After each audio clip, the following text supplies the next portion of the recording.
Hey, what's up DIYers? Mike Bors with the Mike Bors channel. Thank you for watching. We're talking Toyota Camrys today, and in today's video, the step-by-step process on how to replace a burnt out brake bulb. Let's get started. All right, DIYers, outside of the vehicle now, and as you can see, when we push on the brake pedal inside the car, no brake light illuminates. And if we come over to the opposite side, you can see the passenger brake light is working fine. So we need to replace the driver's side brake light. Step number one, let's go ahead and open up the trunk. To the back of the car, opening up the trunk, you've got lights on the trunk, and the far left rear is our brake light. Coming inside, you have a plastic panel that we have to remove, and we have plastic clips. And in our case, we have two of them. One is missing. Hopefully you've got three. And grab a Phillips screwdriver, and what you will do is carefully unscrew these clips. And as you can see, that panel just popped right off the connection, and these just pop right out.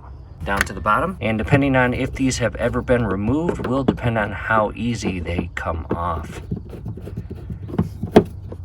And as you can see, that one popped out, and pull the center portion out, and as you can see, there is a gap between the outer plastic Phillips screw and the base, and just carefully twist that out, and that is what it is really supposed to look like.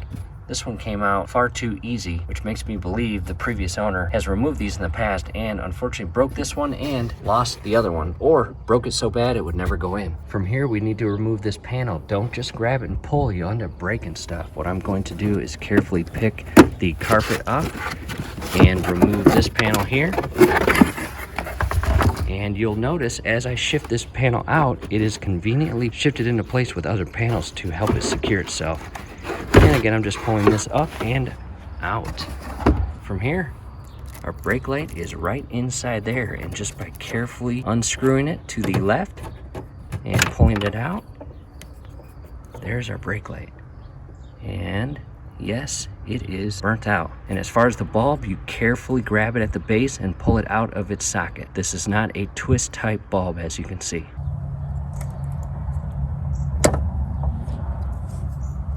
Two different view of the bulb, and as you can see, the left hand side is very dark compared to the right hand side, and this bulb has burnt out and must be replaced.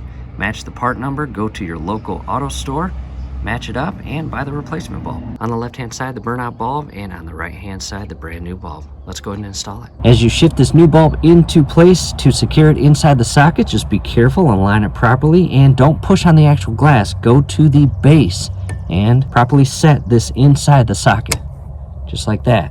Next, carefully reposition and insert the bulb inside the opening. Shift it into place to a point where the plastic socket itself is flush with the surface as shown here, and turn it clockwise until it is locked in place.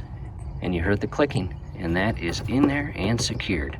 At this point, we are going to test the brake light.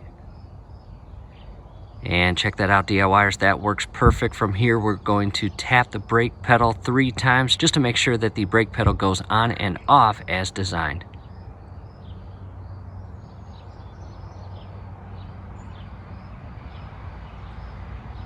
And that works perfect. From here, we are going to re-secure the panel and put everything back together. Coming back into the trunk, I just wanted to show you what those plastic securing screws secure onto. These right here.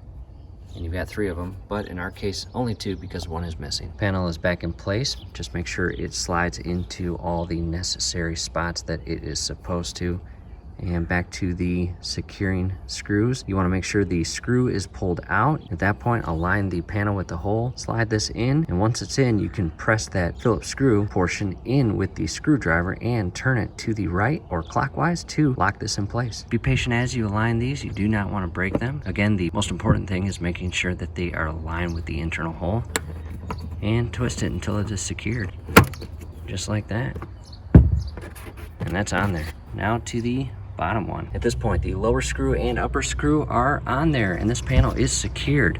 one thing to take into consideration when you are putting this panel in place to secure these screws, you want to make sure your carpet is pulled back, because in the event that you do not pull your carpet back and then you rest the panel in place, your screw holes might not match up. So again, yours may be different. However, our carpet had to be pulled away so it did not tuck or get caught between the panel and floor of our trunk. So again, keep an eye on that. Hopefully this helps. As you can see, DIYers, a quick, friendly DIY project, and we appreciate you watching. From here, do us a favor, below the video you will see that thumbs up icon. Click on that, like the video, subscribe to the channel. Definitely ring your YouTube bell. That would be very helpful to us. We would really appreciate it. Thanks again for watching.